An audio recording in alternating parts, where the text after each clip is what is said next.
حضور اکرم صلی اللہ علیہ وآلہ وسلم نے فرمایا، میں ایک وقت سو رہا تھا، میں نے خواب میں دیکھا کہ لوگ میرے سامنے پیش کیے جا رہے ہیں اور وہ کرتے پہنے ہوئے ہیں، کسی کا کرتا سینے تک ہے اور کسی کا اس سے نیچا ہے۔ پھر میرے سامنے عمر بن خطاب لائے گئے، ان کے بدن پر جو کرتا تھا اسے وہ گھسیٹ رہے تھے، یعنی ان کا کرتا زمین تک نیچا تھا۔ صحابہ رضی اللہ تعالی عنہ نے پوچھا کہ یا رسول اللہ اس کی کیا تعبیر ہے؟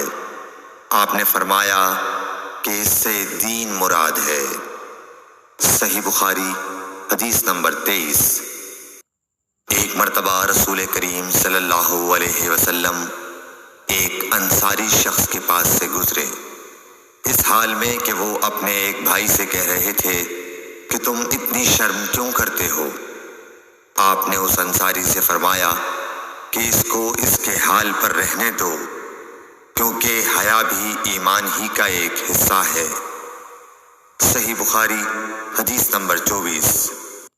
رسول اللہ صلی اللہ علیہ وسلم نے فرمایا، مجھے اللہ کی طرف سے حکم دیا گیا ہے کہ لوگوں سے جنگ کروں، اس وقت تک کہ وہ اس بات کا اقرار کر لیں کہ اللہ کے سوا کوئی معبود نہیں ہے، اور یہ کہ محمد صلی اللہ علیہ وسلم اللہ کے سچے رسول ہیں، اور نماز ادا کرنے لگیں اور زکوٰۃ دیں۔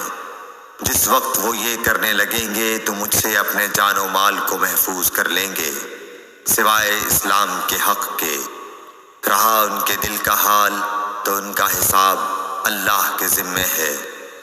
صحیح بخاری حدیث نمبر 25۔ رسول اللہ صلی اللہ علیہ وسلم سے دریافت کیا گیا کہ کون سا عمل سب سے افضل ہے؟ فرمایا، اللہ اور اس کے رسول پر ایمان لانا۔ کہا گیا اس کے بعد کون سا؟ آپ نے فرمایا کہ اللہ کی راہ میں جہاد کرنا۔ کہا گیا پھر کیا ہے؟ آپ نے فرمایا حج مبرور۔ صحیح بخاری حدیث نمبر 26۔ رسول اللہ صلی اللہ علیہ وسلم نے چند لوگوں کو کچھ عطیہ دیا اور سعد وہاں موجود تھے۔ وہ کہتے ہیں کہ رسول اللہ صلی اللہ علیہ وسلم نے ان میں سے ایک شخص کو کچھ نہ دیا، حالانکہ وہ ان میں مجھے سب سے زیادہ پسند تھا۔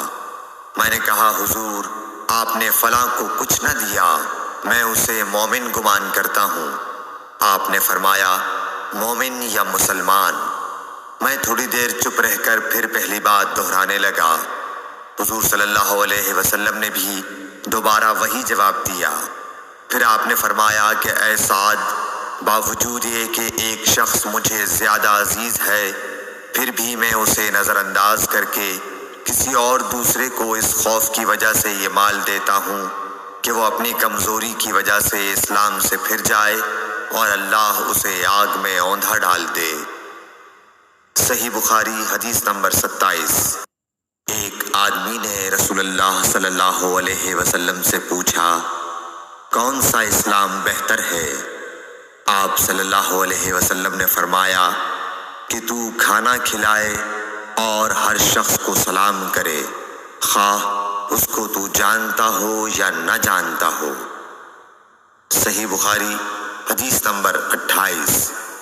حضرت صلی اللہ علیہ وسلم نے فرمایا، مجھے دوزخ دکھلائی گئی تو اس میں زیادہ تر عورتیں تھیں جو کفر کرتی ہیں۔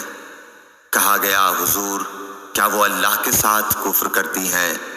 آپ صلی اللہ علیہ وسلم نے فرمایا کہ خاوند کی ناشکری کرتی ہیں اور احسان کی ناشکری کرتی ہیں۔